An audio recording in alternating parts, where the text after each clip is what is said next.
Welcome to Silver Threads. Still walking, still waking. I'm Carla Bergman. And I'm Eleanor Goldfield, and this is the show where we trace our present path through the people and stories of the past, as we ourselves, long-term radicals, learn about each other, from each other, and continue to walk, continue to wake. This week, we're joined by Scott Crow, a street philosopher, author, dreamer, and musician. He runs a record label, is an art gallery owner, and a media commentator with Anarchist Agency. Some of his musical projects are Lesson 7, Audio Assault, and Corporate Uncle. In addition to music, Scott has also written some well-received books and speaks on the ideas of anarchy. The three themes that run through his life are music, storytelling, and collective liberation. All of Scott's work can be found at www.scottcrow.org. And to stay connected to the record label, visit www.emergencyhearts.com. Thanks so much for being with us, Scott. Oh, thank you so much. I'm so excited about being here. Truly. Yay, welcome. I love the Emergency Hearts thing. Can we just start there? Oh my gosh. It is my favorite thing. I think that's probably why I followed you on Twitter years ago. Oh, really? I love that. Good. Yeah. So good. So it's such a good concept I had to commercialialize it because that's capitalism, right? Right. It's not Yeah. really. It's just not. it's a concept. And look, if I can pierce the veil and give some honesty about that. I didn't come up with that phrase. I actually heard it like 20 years ago, and this man named Kevin Danaher was talking, and he said it. And then I asked him about it later, and he had no recollection of ever saying it. There's no recordings of it, and so I looked it up for a long time. But in my book, I still gave him credit for at least saying it, you know? I do know. It's like joyful militancy. I was interviewing someone for my film, and they said that my project was like joyful militancy, and I was like, "What? Notes." And I still credit him to this day. Yeah, that was Richard Day. True. Yeah. And then I just started to develop ideas around it. I was like, oh, I like that term and stuff, and it was like it made sense to what we were doing. Yeah. So I'm glad y'all like it. I'm glad it resonated. It seems like it's definitely resonated with people. And I didn't really commercialize it. I mean, it was like the label uses the name, but it's like it is so uncommercial at this moment. Well, that's kind of like the catch-22, if you will, because you like as a creative, you have an idea and then you put it out there, and then it kind of some people will perceive it as being commercialized because they see it places. And you're like, but I'm not putting it out there because I'm trying to sell Nike sneakers or some shit. Like I'm just putting it out there so people can be a part of it.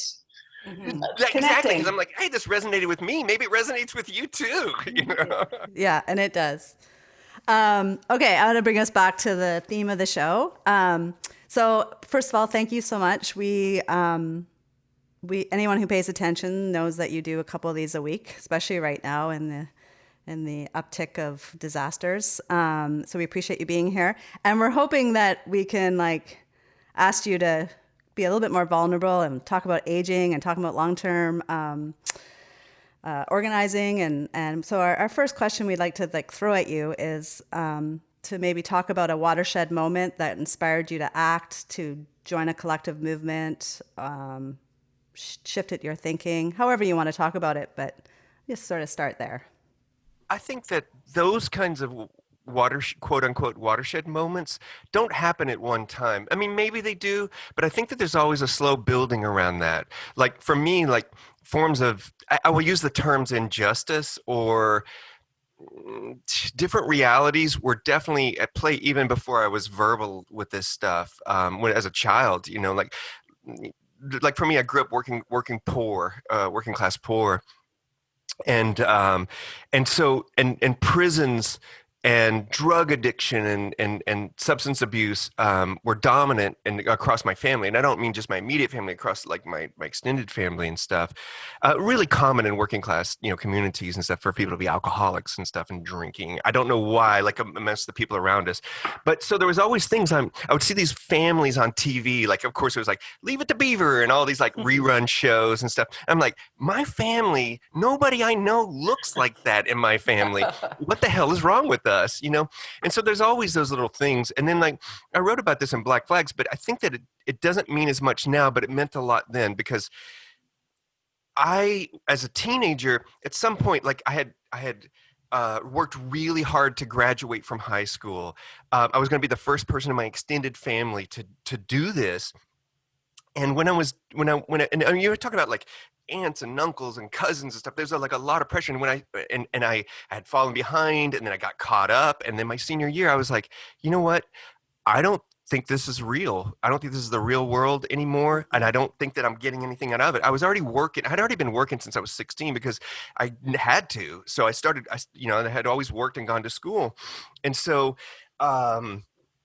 I had this big family meeting where they're like, you can't quit. Like, you love my aunts and my uncles and stuff. And so they're like, you have to go to college because like this is the way. And this is when you dropped out of high school, then you were considered just a loser. I mean, the counselors, everybody was like, if you quit school now, you are going to end up a loser. I'm like, am I? And so I always carried that with me, but I still took the step to quit. I made one agreement with my family as I went to college for almost a year. I didn't even make it though. I did a lot of drugs and worked on music. I was going to be a rock star, like I just didn't see anything that was happening in the social situation or in the economic situation or in the cultural situation that was going to extend my life while I was there. And so I quit. And then that's a huge thing. I mean, you have to understand, I'm in a small redneck working class town. It's just unheard of unless you're just going to work in that small shit town. And so I did that. And I think that's like a watershed thing. I mean, it's something that I'm talking to you. I'm in my 50s. I'm talking to you about it right now. But I think that there's moments like that along the way. And I'm not saying that that's like a unique experience or anything. I think a lot of people have these things. And so I think coming to what we would call activism or thinking about stuff in terms of like wanting to correct the wrongs of the world or alleviate suffering or whatever that is. I think it just comes in different steps. And then the next biggest piece for me was through music. And music is a thread that has always run through my life. I mean, the person who I thought was my father turned out he wasn't my father. So he had adopted me when I was 3, but I didn't find this out until I was about 8 or 9 or 10. And so he was a drummer for George Jones and Tammy Wynette, these country music musicians. So I grew up around that world all the time, which I didn't know was full of drugs and alcohol, and it was like alcohol fueled stuff. And I was like, and my dad was gone 200 days of the year touring all the time. I'd see him on TV shows, and I'd meet all these people, and so many people I thought were my uncles and aunts because I saw them so much. I was like, oh, you're not. It's like Johnny Cash is not my uncle. The Statler brothers are not my uncles. It's like things like that. And so, but he was incredibly abusive, and it shaped me in the violence of my life. He showed me how not to be a man or a good human, but I didn't understand it for the longest time. I just knew I needed to get away from him and his life and stuff. And he was only in my life for 10 years, but it affected me until now, and so it is also something that has made, like, it's one of those pieces that has like shaped me to really make me think about stuff. And so those kind of pieces kind of led me to, when I was a teenager, I started to learn about animal rights, which was like really starting to emerge in the 80s, and came out of England, the ideas of really that animals, suffer, non-human animals suffer just like human animals suffer and things. And then music, again, is this thread that's coming through this. So I had started being in my own bands and metal bands and stuff.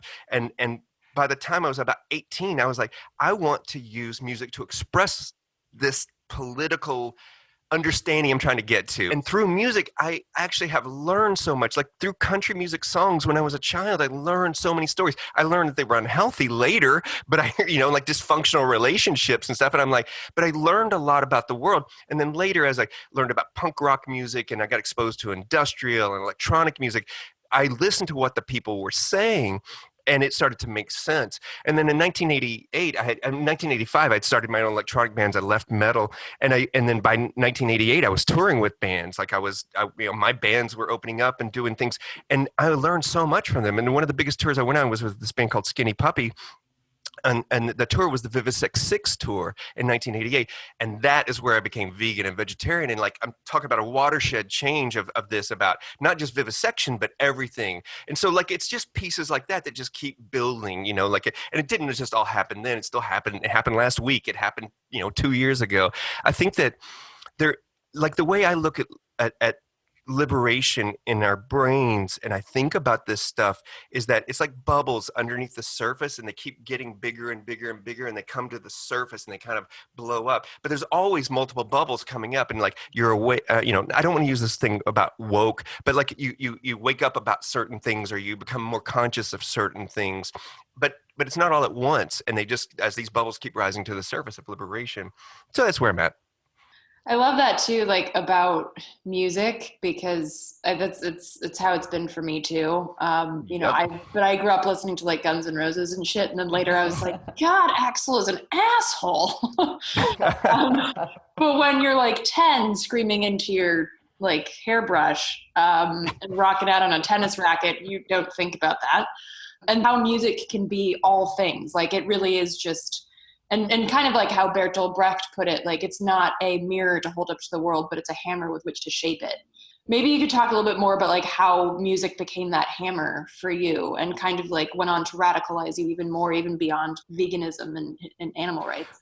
Well, and personally, because I also listen to metal a lot. Like, I mean, I was in metal bands from 11 till I was about 15. And because I started playing drums early because my dad was a drummer and I wanted to be a better drummer than that fuckface. So I was like, this is how I'm going to prove you wrong. So I was in metal bands. I mean, I was, I'm older, but I was like, I listened to Guns N' Roses too, much later. I was working at a record store. That stuff was out. Now I'm like, if Axl wasn't a good guy now, I was like, dude, can you still sing those songs? Anyway, but music, it reflects a lot interpersonally. There's so much mythology in music that has resonated in my life. So it is a mirror of reflection that other people can feel and sense things that I can learn truths about.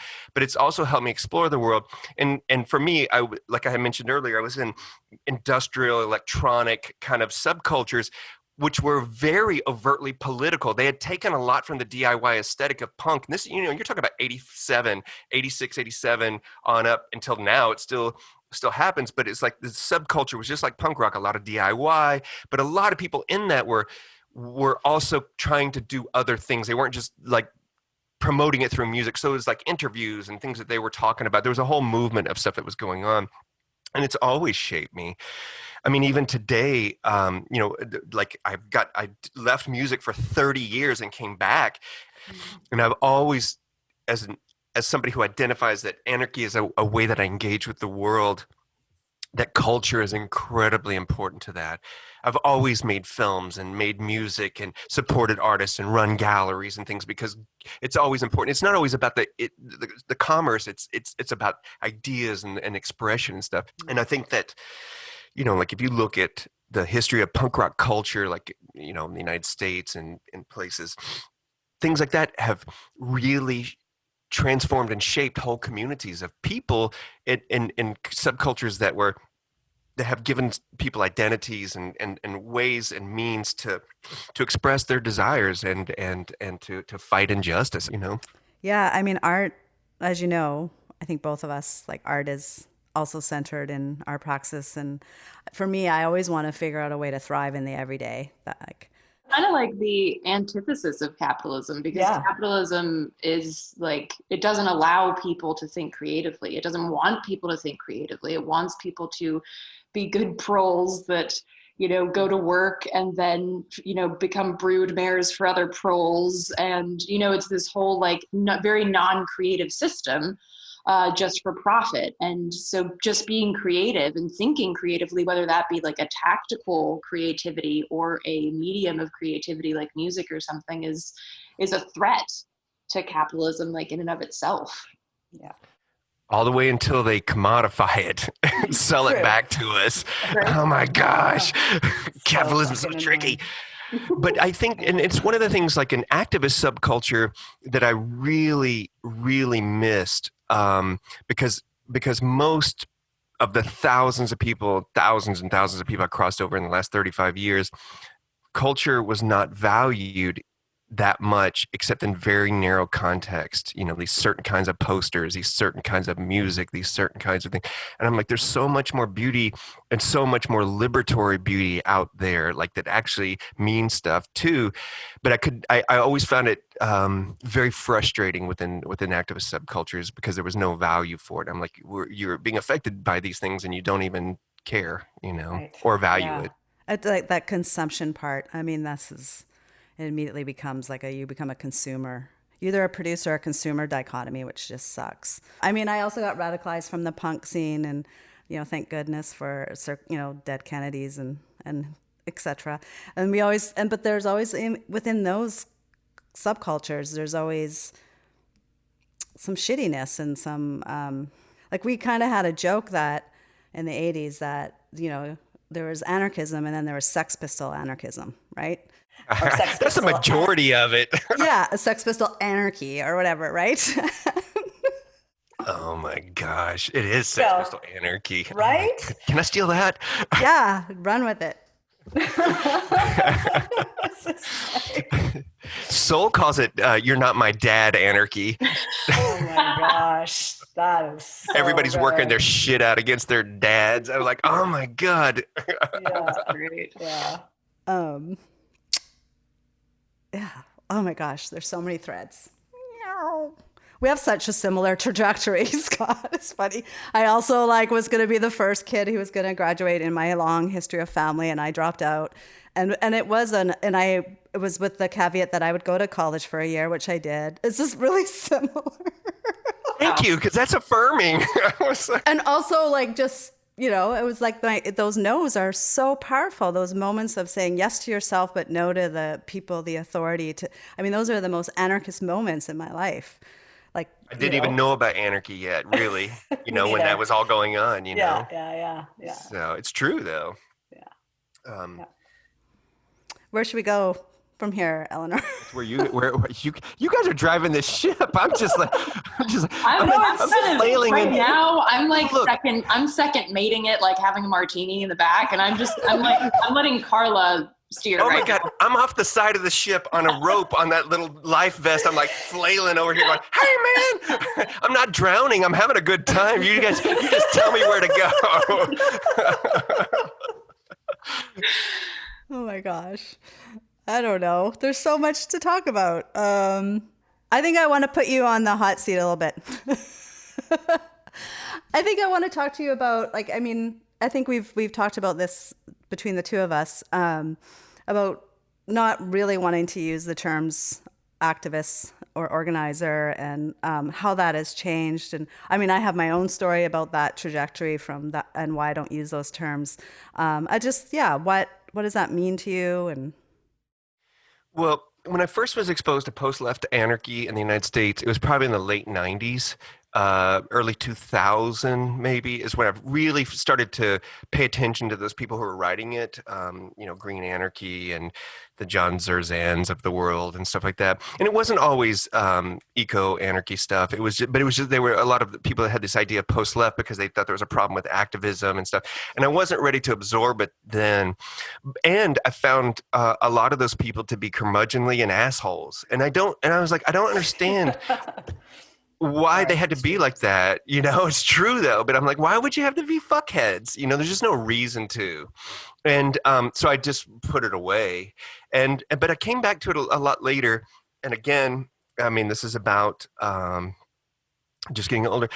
When I came into activism, like really full time, I sold my cooperative antique business I was in. I'd been organizing out of it, but the other four people, they weren't so down for it. They felt it was bringing too much heat. The FBI had visited me in 1999 there at our shop, and so they weren't really down with that stuff. And I wasn't either. I didn't know the FBI was going to come back then, and I wasn't even super prepared for that.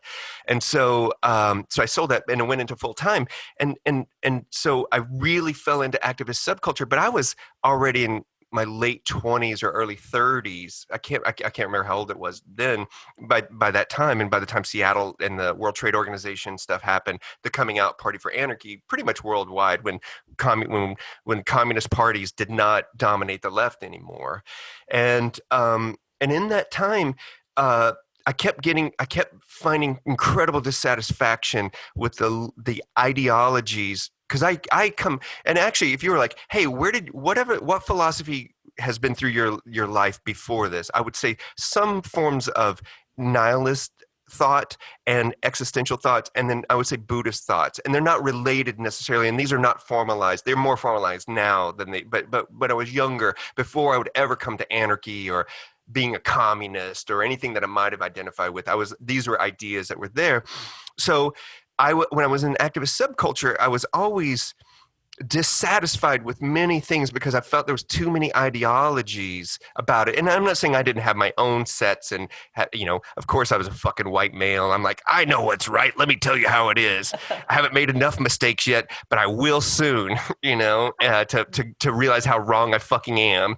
And whenever Katrina happened, and then we formed this project called the Common Ground Collective, I was already far beyond the ideas of just resisting power and resisting injustice and oppression, stuff like that. Because I was like, those are dead end streets. I'd already been through electoral, like, remember, since like 85 until 2005, that's 20 years I'd already been in, and I was sick of that shit. I'd have been inside. I'd fucking worked in the Democratic Party's inside. I'd worked for the Green Party. I'd worked for, all different kinds of parties. I was fucking hated them already.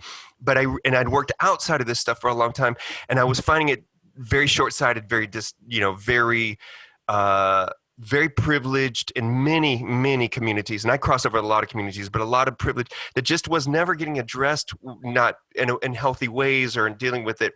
And so and after 2005, I really, I had post-traumatic stress after Katrina, and like, so did, everybody, but a lot of bad things happened. So I got to think about a lot of stuff.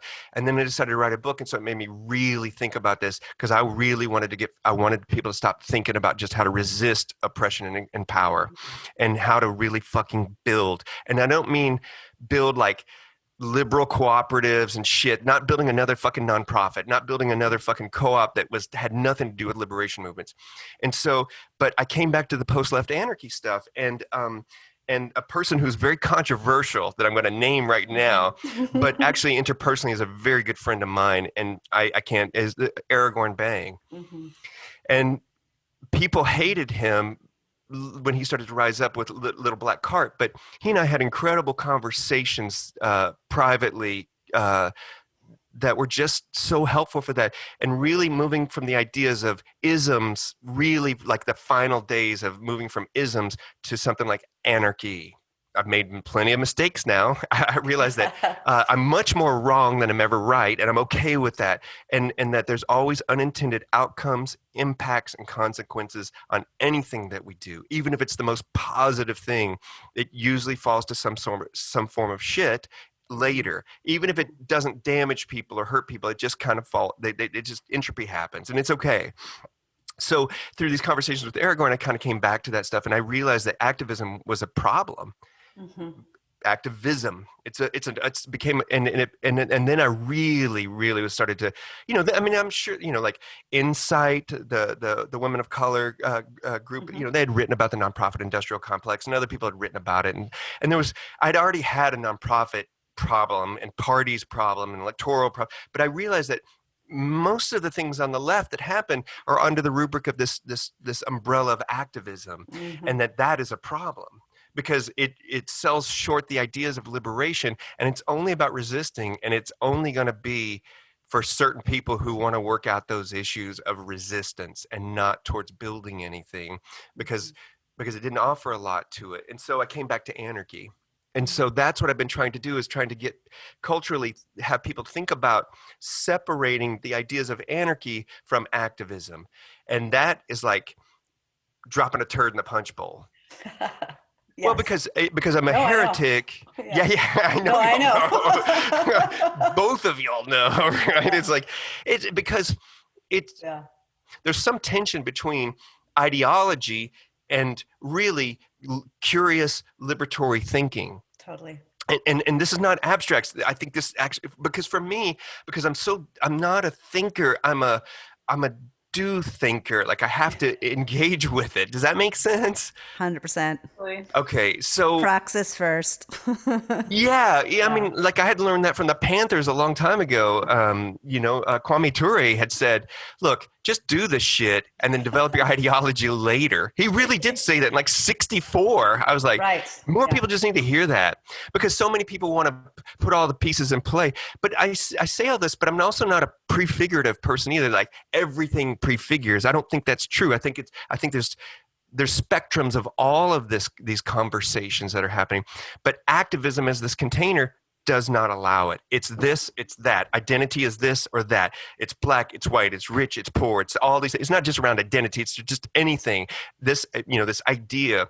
And so for the last fucking 10 years, all I wanted to do was try to express this turd in a punch bowl idea that there's more liberation. That collective liberation doesn't look like what we think it looks like, and we don't know what it looks like. But let's walk the paths together and figure it out. But let's get rid of the ideologies that are in our way, that are actually hindering what we're doing. Yeah. It's interesting that you say it's a turd in the punch bowl, because to me, why I gravitate to your work and to your what you're putting out is because you don't do it that way. You're very kind about it, and I mean kindness in the good way, not in the like liberal demand of be nice.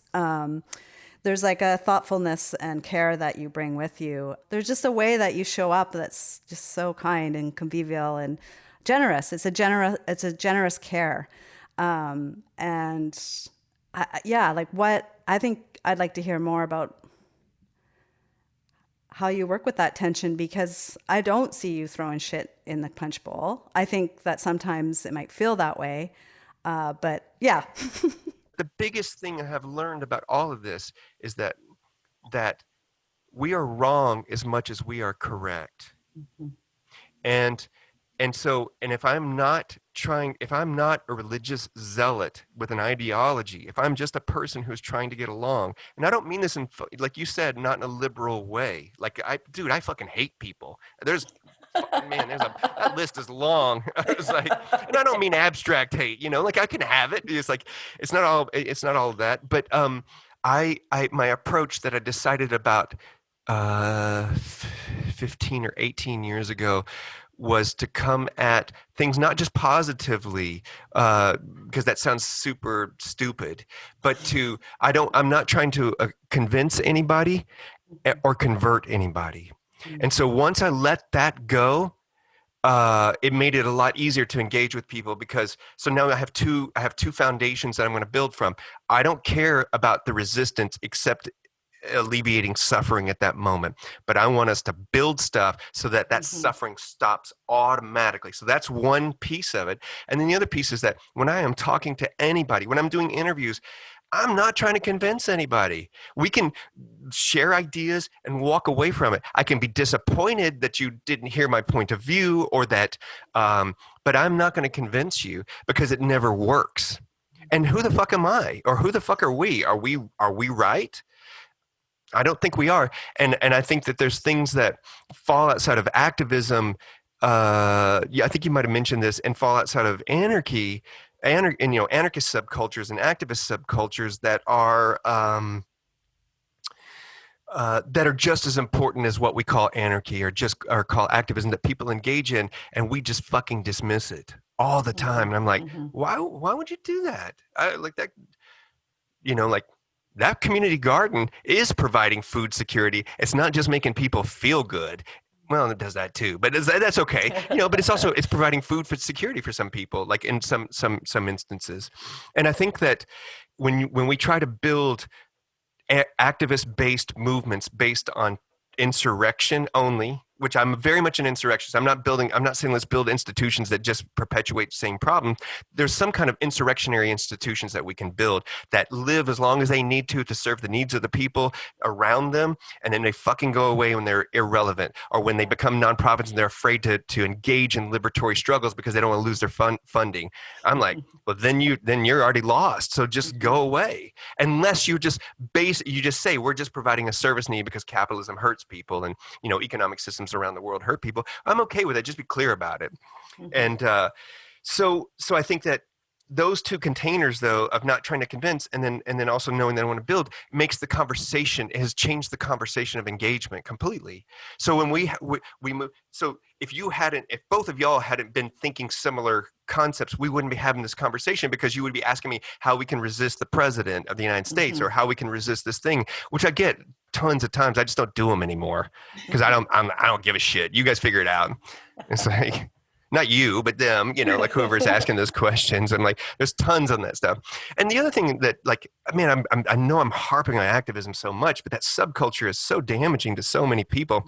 The last part reminded me of a quote from my good friend Kilu Nyasha, who was a former Black Panther, who said, some people are just going to die wrong.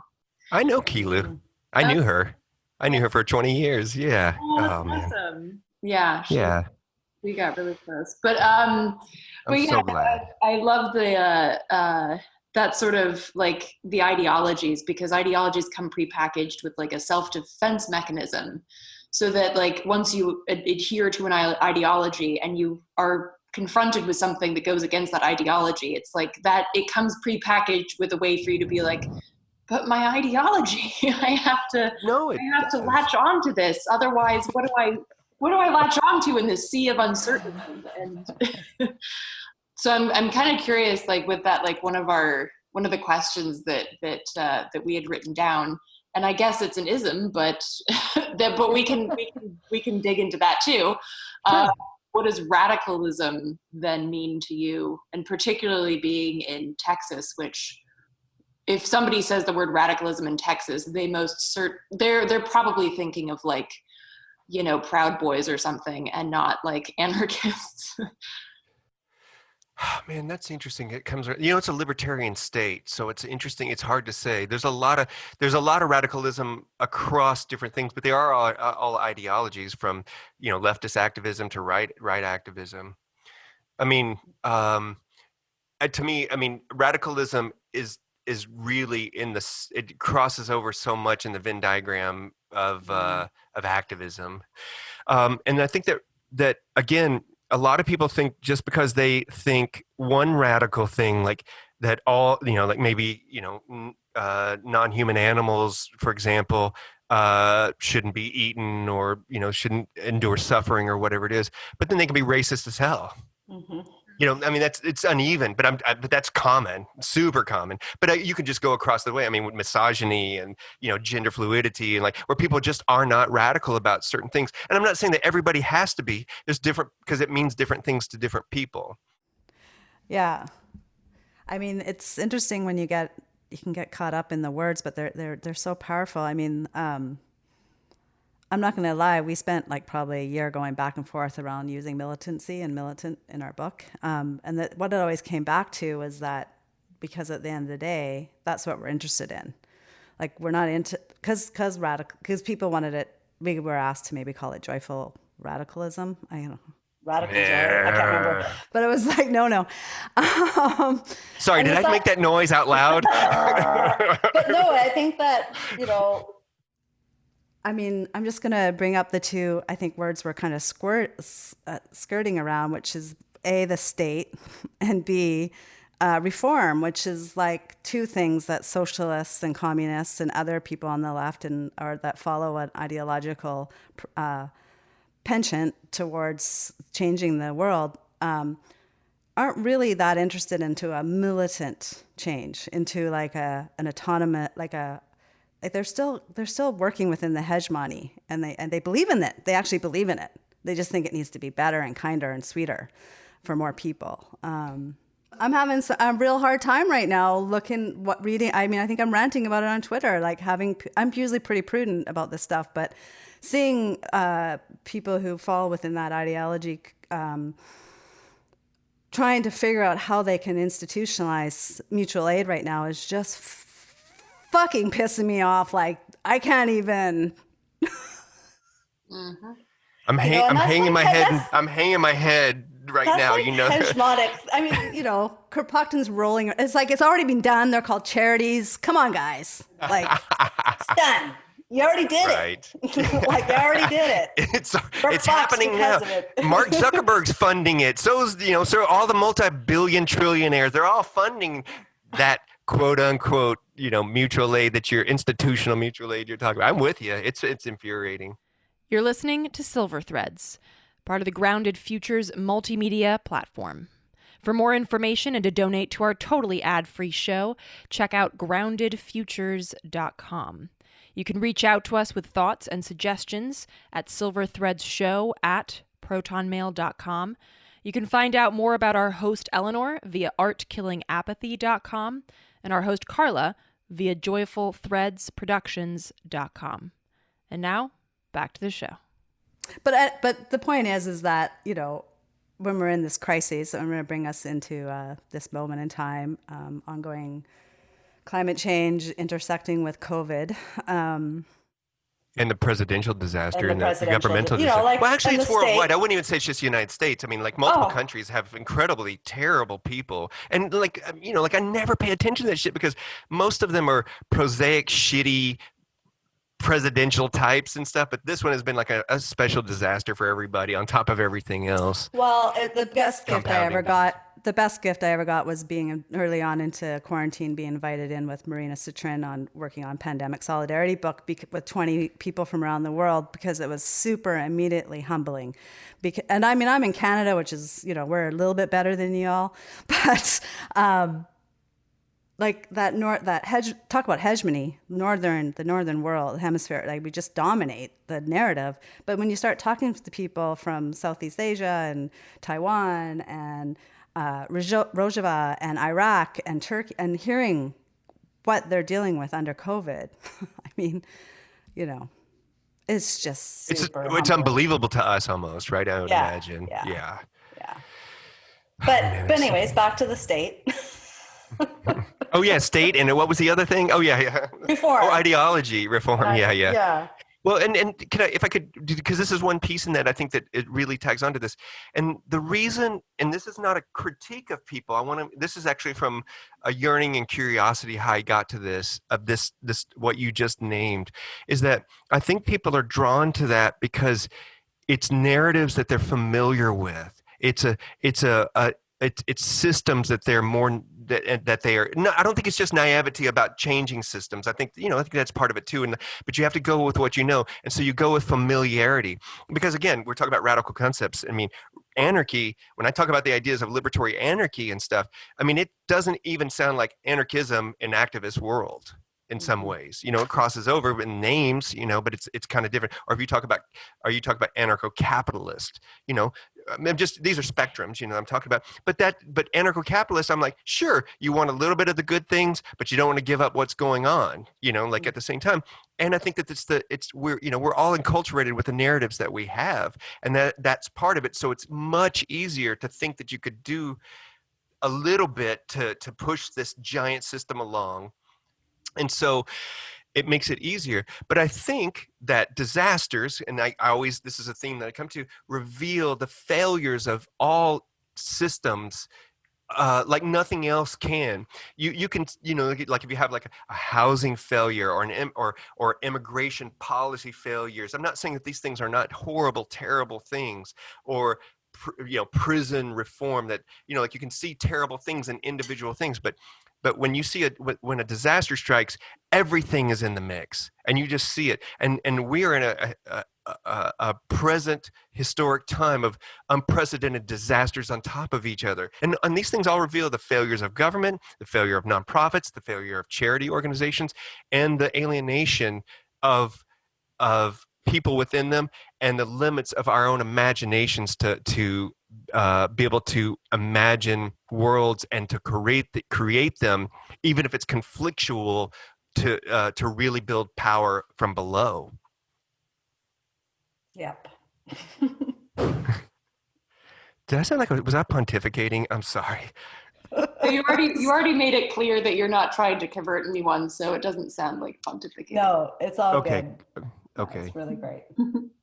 But I guess like with the current moment right now, because this is something that, not the institutionalized mutual aid, but like the actual mutual aid that's happening, versus like these disasters sandwiches that were just like piling on top of each other. There's this kind of juxtaposition between like this very deep hope that is being manifested across the globe, where we're all dealing with similar crises, and we have these mutual aid networks that are beautiful and emergent. And then on top of, like, on the other side, of course, you have like the shit heap where you're like, I didn't even know that you could pile so much in one place at one time. That's true. Like with that, like, how do you feel in this present moment? Like, do you feel hopeful? Like, is there, like, what do you, or, and if you do, what do you feel hopeful about?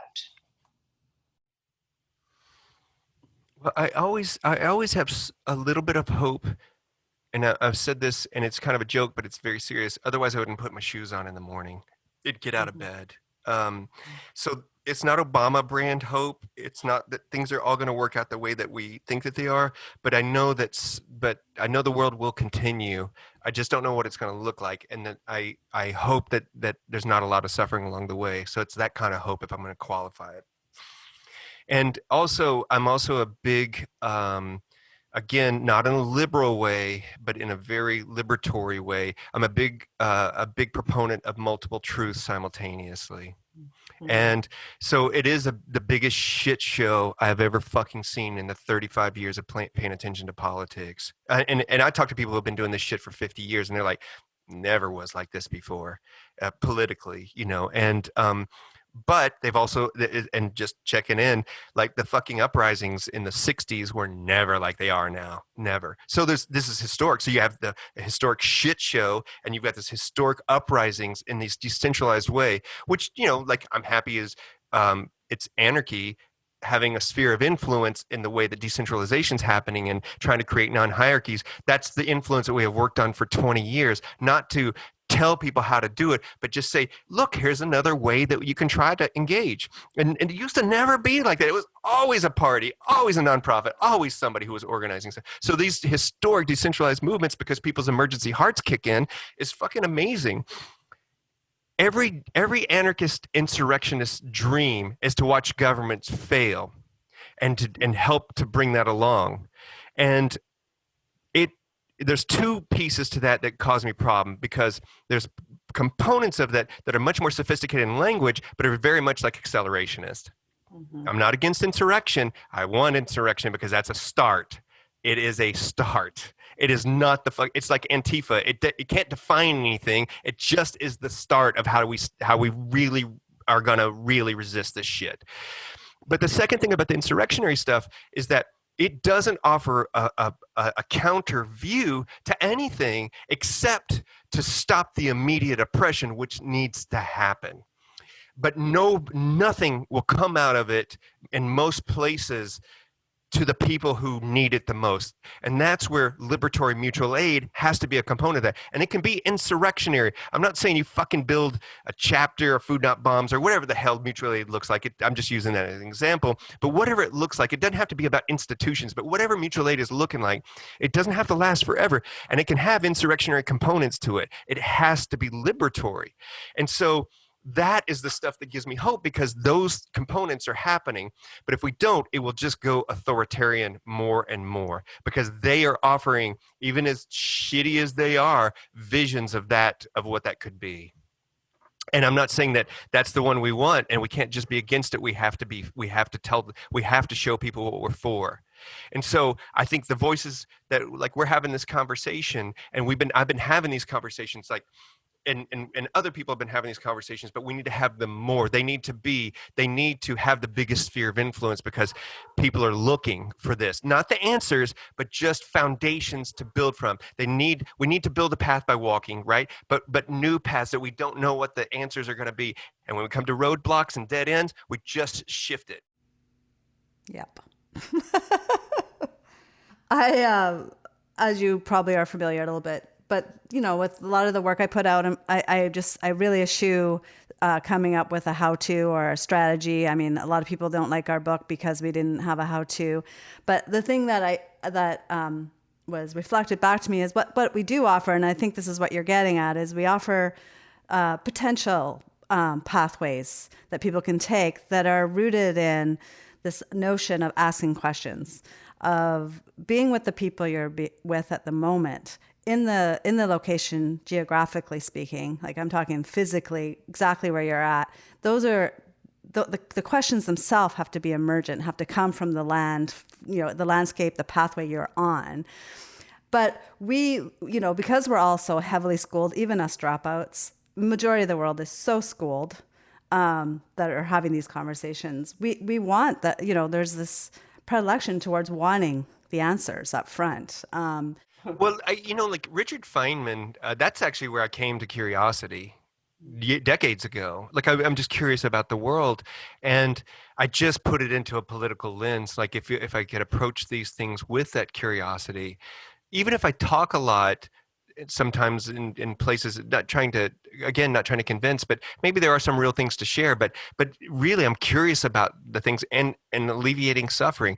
Like, 35 years of political activism and however long I've been on the planet, I mean, I came to that trite, or staid thing, which is like, I'd like to alleviate suffering until we can build some transformative worlds, or while we're building transformative worlds, or, but I think that curiosity is the first step. And I think that the activism subcultures don't encourage that kind of curiosity that often, especially in very radical, quote unquote, radical spaces, I would think. Because I think that there's just a lot of people just trying to sort their own worlds out and trying to alleviate suffering. And so they don't think about approaching it with curiosity. Maybe it's a luxury of age at this moment. I don't know, because it didn't just come to it, but it just has changed everything. So, and that's the other thing too. I think, and if you want to really, the mirror of self-reflection within all the subcultures that we're in, if you never get out of those, they're self-reinforcing. Just like anybody that you could point a finger to and go, "Hey, that's a cult," because the mere self-reflection is that. It's the same in activist subcultures, all the different overlapping activist subcultures, because there's not one, but there's definitely thematic things that overlap. And if the mirror of reflection and all the information is only in that reverberation, it's not helpful at all to anybody. I think it's as problematic as anything. And again, it's like, I'm not here just to bash on activists, but I want people to think about and engage in it differently. That's what I would hope. Even if I don't know what that is, or we all have this conversation and we don't know what that is, but begin to engage differently with curiosity as one of the basis for that. Because that's the only way you're going to find the brambles and the other paths and stuff. Otherwise, we're going to just get in the same well-worn troughs that we already do, that we've walked over in circles and circles and circles, and they're just ditches that we're in. And we're like, "Hey, man, I know all these people. I know how this feels. It's familiar, but it's not liberatory, and it's language too, right? This is another one of my secrets, is that I try to use language that's not, I try to frame things in proactive terms, but that's not really the word I would use. But I try to say I don't say revolutionary very often, because that's a political subculture language. I try to use liberatory, not because it's fancy, but because it has less baggage in it. It's a word I came across on the back of a cereal box at one point, and I was like, that's the word I want to use. I want to eat that cereal. What cereal? It's collective power or something like that. Bell Hooks came up with the term collective liberation, and what she meant for it was just a point of reference in something, and I've totally taken on to another thing. Same with dual power. Like, it was some commie party guy was trying to push some ideology and was like, well, we're going to build counter institutions that are ours, but what they meant was not the same as what I talk about with dual power. My interpretation of what I use it from came from an anarchist perspective that came from a prisoner in Texas who wrote this, and I cannot remember his name, and I tried to find him for decades. He was the one in the late 90s. I wasn't even doing support for him, but I was part of the Anarchist Black Cross, and he had written this letter to us, and he was talking about dual power in this terms of like building and resisting at the same time, not in the way that the communists did it. But he didn't have a big giant analysis. He just had mentioned it. I was like, oh, that's kind of interesting. So I just built it from those ideas. Yeah. Revealing all my secrets. Yeah. I love your dual power. I like your frame of dual power. I think it's a good articulation and a good example of that idea of, we can talk about these ideas of being liberatory or fighting for a new world alongside resisting and stopping ongoing collective suffering. Right. But there's a way that, dual power really speaks to it in a way that I think reaches people who like strategies, and that's what I've always appreciated about it. I've quoted you when I've given talks to younger people, and they just grab onto it. Well, and that's the way language is important, right? Like it totally is, and and this comes up from a Feynman approach. You make it explainable to everybody. Complex ideas, and you got to reduce. If not, then you're just masturbating. You're circle jerking with people or whatever it is. I'm like, I don't care anything about that. If academics want to build their careers on the nuances and subtleties of thought, that's great. But I want to know what the brother and sister on the block are. How is it affecting them? What do they think about this? How's it fucking gonna work? Yeah. And how's it going to make sense to them? Because if it's just in the halls of academia or in the nonprofit world or any of these things, it just leaves the rest of us out. I am left out of that equation. Now I want to be left out, but I used to not want to be left out of that equation, So, and so I think that it's important in the language and framing of that. And so that, even that liberatory framework, I just put together anarchist praxis and just added a few little pieces to it because it's super understandable and people love, and it's not like I'm tooting my own horn, but people love it. It resonates. That's what I wanted. That's that's all we could ever want is like, can this translate to somebody and make them make their own life better? I mean, my goal is always when people say, I felt like you were writing everything I was thinking. I love that. And that's I have to say my favorite books do that to me. They give me an articulation of something I was batting around in my head, but couldn't say out loud. And those are the most important. And I would say that about Joyful Militancy. That book, listen, I don't read books hardly anymore. I read 5,000 word articles every day. But I just don't read books anymore. And your book, I read your book because of the language in it. The way y'all put that book together, it resonated with that language. And the same with Cindy Milstein. I'm not comparing, trying to conflate people. I'm just saying, or John P. Clark. It's again in this language that's outside of most anarchist influenced writing or anarchist lenses to writing, and it's very valuable. And then Eleanor, of course, your whole approach is poetry and the music. Fuck, dude, we're on the same. We're already doing that shit. I'm trying to get on your boat now. Yeah, me too. I'm that's why I'm working with you. I'm can I be your roadie and go on? Well, Eleanor, I don't know if I ever told you. I'm not even trying to but your book was so good. The writing in it is so good. You know this, right? But it's in many of the pieces resonated within it, and so that's always a good thing, Yeah. Well, I'm just sitting here both of y'all's books were that for me, where I was reading it and I have this habit of writing a book inside of a book, because when I agree with shit, I underline it. And Lee, because I let Lee read the books after I've read them, I get first dibs. And he was with both of y'all's books, he was I can't fucking read this. It's a book in a book. You read the book in the fucking book. How do I read it? I want to see that. I love that. So, yeah. I love that. Oh my gosh. But I think it's a much more difficult time, even with disasters, because right now, because they're not just some of them are immediate, like the fires but the political disasters are going to take a long time to resolve themselves. Again, because I'm against accelerationism and anything, because I fucking hear it. If shit gets worse, this is such old commie shit, and the right wing has totally taken it. If we accelerate this stuff, that's what leads. I'm not saying insurrectionists are this, so just be clear. Yeah. But it leads to terrorism. That's what accelerationism is. If you are accelerating anything like that involves killing people, injuring things, or trying to fucking burn it all down, that's where it starts to get into. And it's far more serious than just a barricade in one town. It's far more serious than that.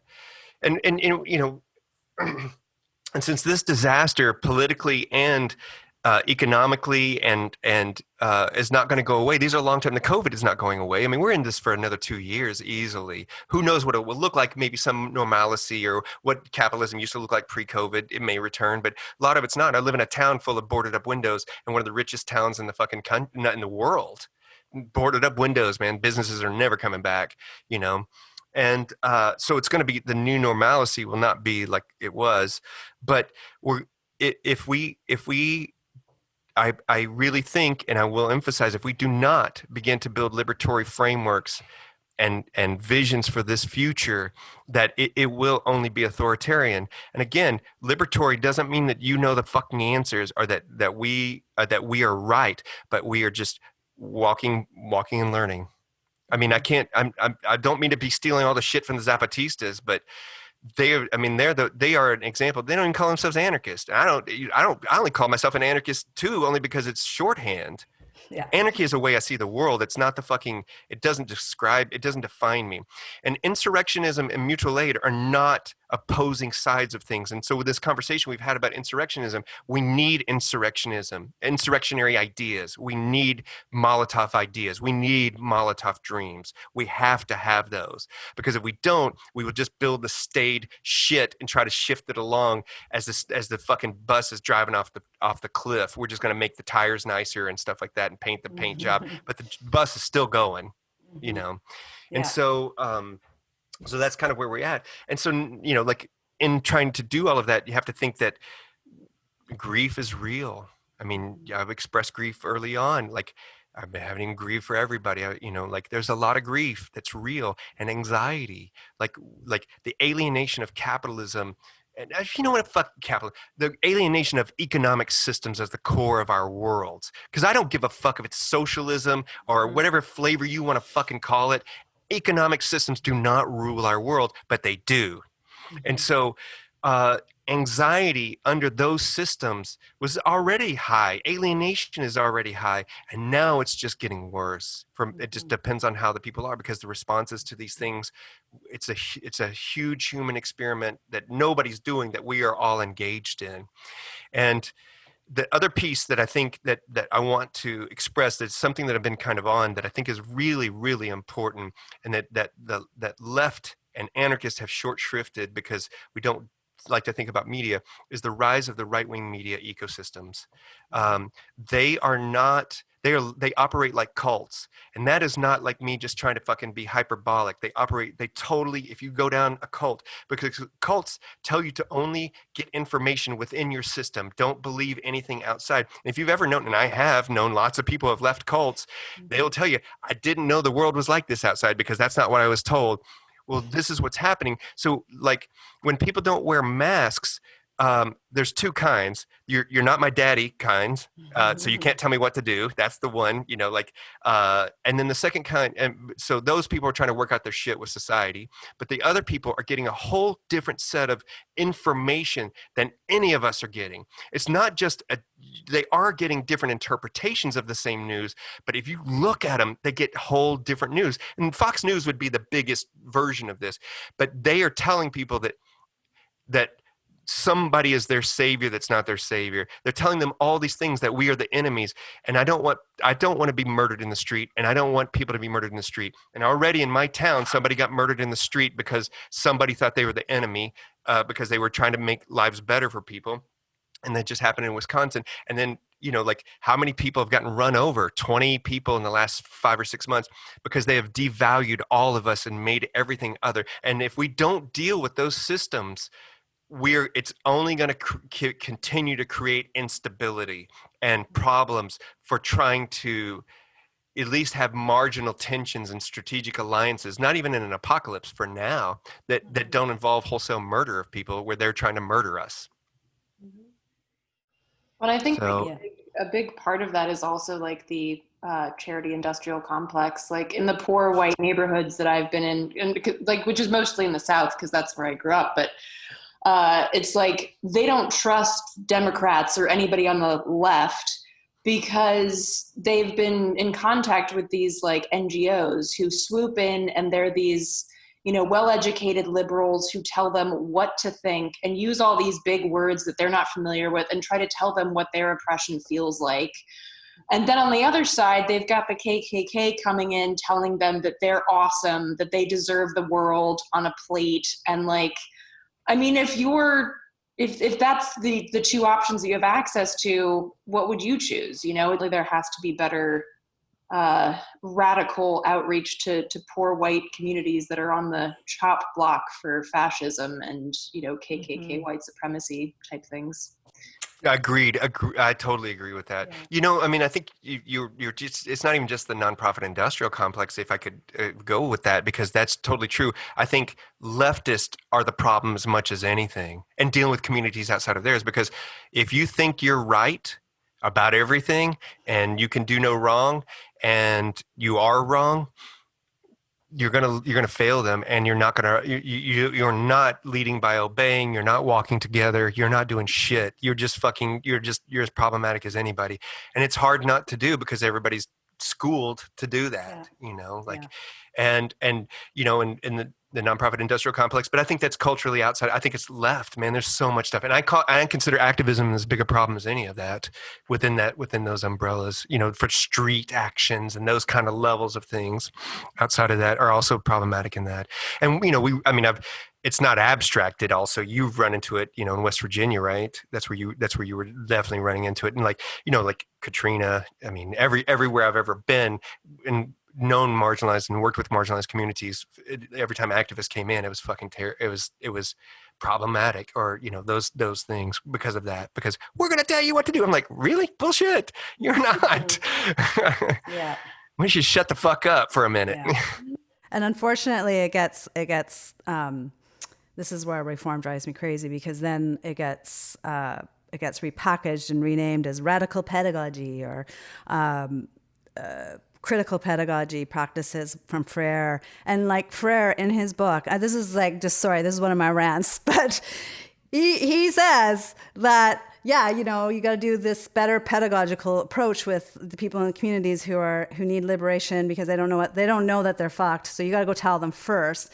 But at the end of his book, he says, once they get this education from with you, because it's not from you, it's with, he's very smart. Then they'll become human. He actually says this. This is why Ivan Illich parted friends with him, and why Gustavo Esteva parted friends with him, because that is the opposite of dignity. That is the opposite of respect. That is the opposite of humility. It's just top-down bullshit of I have all the answers, you are less than me. It replicates a form of colonialism that's just brutal, but it's packaged as awesome. I can't tell you how many times I've been asked to be part of these kind of pedagogical circles, and I come out and say I'm anti-pedagogy, and it flips people out. They're like, what does that mean? I'm like, I trust people up front to know what they need, what they're up against, and I'm there to fucking help and support and offer what I have to offer in response to what they are wanting, if I want to. But ultimately, though, and this comes back to someone else we talked to, Maurice, get the fuck out of their way, actually. Yeah. Just get the fuck out of their way. You're probably part of the problem with your workshops. Right. You're taking up their time. But I'm going to swing back to art, because where I found it works best is through art, right? Through skill sharing, I call it DIT instead of DIY, because DIY actually has been co-opted, and it entrenches individualism in this weird way, whereas DIT is doing it together. And this idea of we can learn together, we can create together, and if you have resources and you have the time and the space, create those places for people to come and learn to create beautiful art together, whatever the medium, whether it's music, right? Oh, it's important. Yeah. And close them when it's not necessary to people. So I think we could maybe wrap up a bit, because I come back to your label. This is what you're doing. You're creating a concrete space, emergency hearts, for people to create something about this moment, about this time. And do you want to, tell us a bit about it, and where people can find it and how they can get involved? Well, Emergency Hearts is just grown out of my lifelong, music world. But when I started to do it about 2 or 3 years ago, I started thinking about doing it again. And I had closed the door on producing music or being a part of music scenes for a long time. Like I had left such a terrible taste in my mouth. The music industry did after being in it for like 15 years as a young person. But then it just made sense. I came back to it. And now I realize that it's a there's political, quote unquote, political components to it that aren't just about the messages in it, but it's like also in the care that's behind the scenes. Like, while we're under this major disasters, like a lot of artists are not, they just lost all their income. They lost everything. There's no, and so supporting artists and working with people who have radical views outside of politics. Maybe they have radical political views, but they also have radical cultural views, and they make non-genre specific music. That's important, as well as I've started the series of talky sound paintings, I guess is what they are, and so it's like taking, like it's just something I could do. I could take talks and put them onto me, and like somebody, producers put them onto music, and then people can dance to it, and maybe something happens. But it's not about just promoting anything. It's just about spreading ideas. And like pretty much, I'll say that I started the label last year, have like 60 releases on the label. It's all digital at the moment. And I have like 40 more that we're working on. And I've started to re-record music too. And so I'm getting to work with people and collaborate with people all over the world, even though we're all isolated. It's interesting. But because of corporate social media, it's broken down a lot of hierarchies and stuff. And so there's all these layers that are kind of built into it. But I've just found it is something that right now brings me some joy, has some resonance and meaning to it, and so it's part of what I want to engage in at this moment. As part of amplifying voices and sharing resources and just all the things that it kind of checks off the thing. And also for me, because I do a lot of research. I like to do research even though I'm terrible at it. Not really. I'm okay at that. But I get to do research on old bands, and it ties into writing, and I'm being able to express myself, like, because I kind of gave up on writing books for a while. I have 6 books in the works, and I just let them go.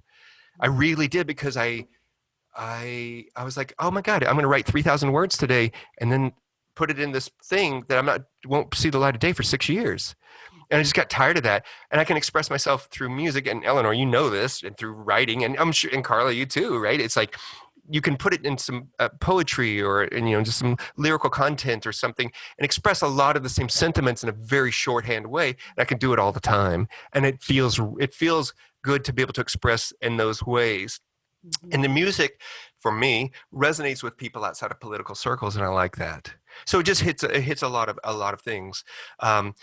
Will it be self-sustaining towards the future? I don't know. I'm looking into economic models that are cooperative and blah blah blah. But we'll see how that all works out. But at this moment, this is the stage at what it's at.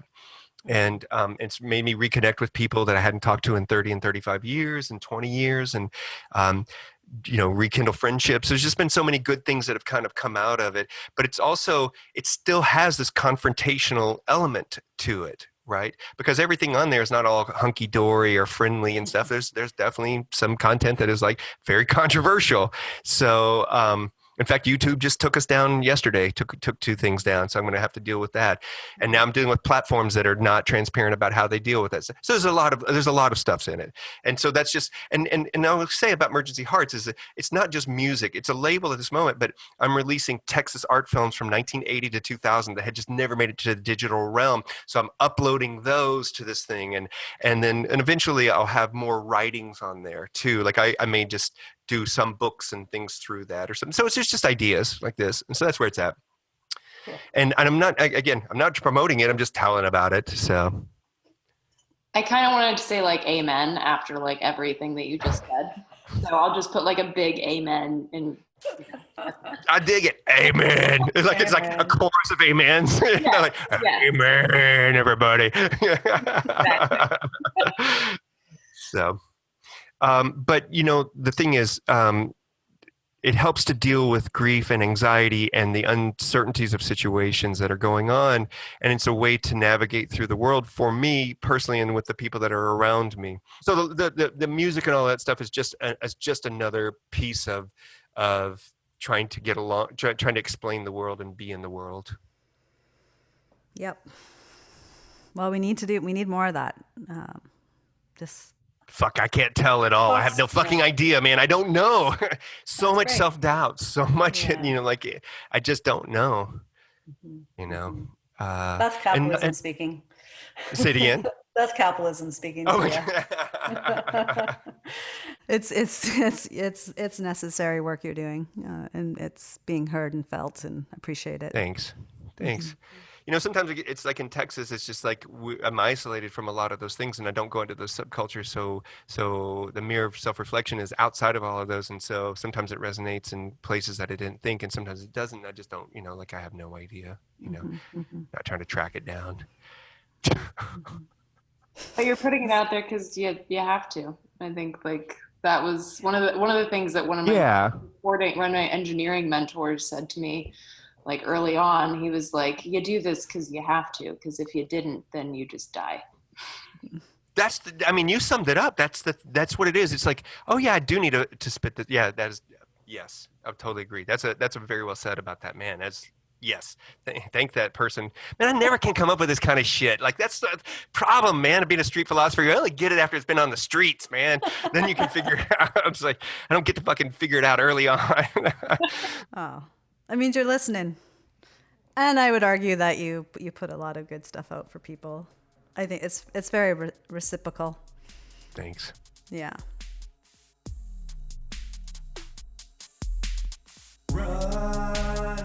Silver Threads is recorded in different places across borders.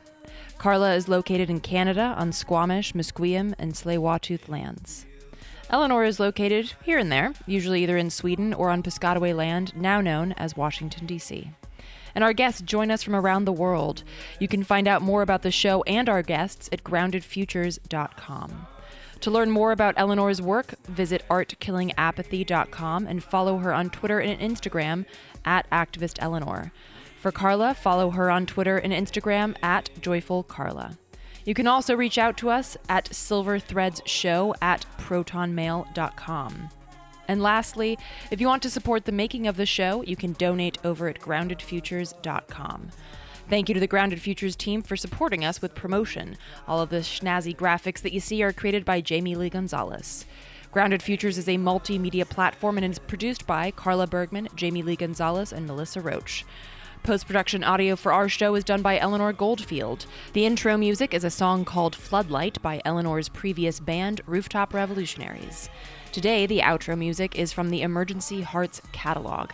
The song is called 800 Star Constellation, featuring Televangel, Scott Crow, Carrie Atwood, and Energy Fools. Thanks for listening, and now let's go rattle thrones and topple empires. When worlds are wide open for dreams of leaving 800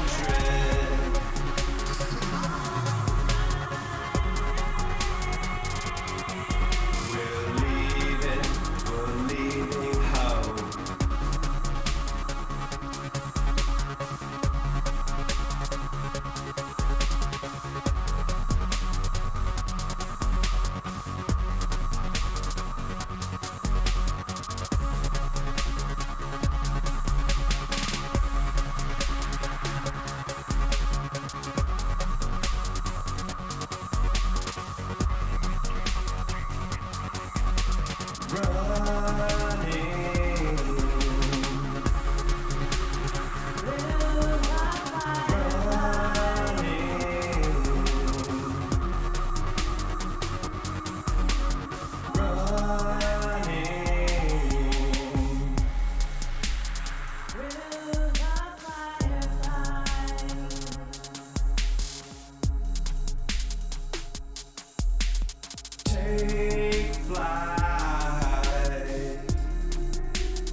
running on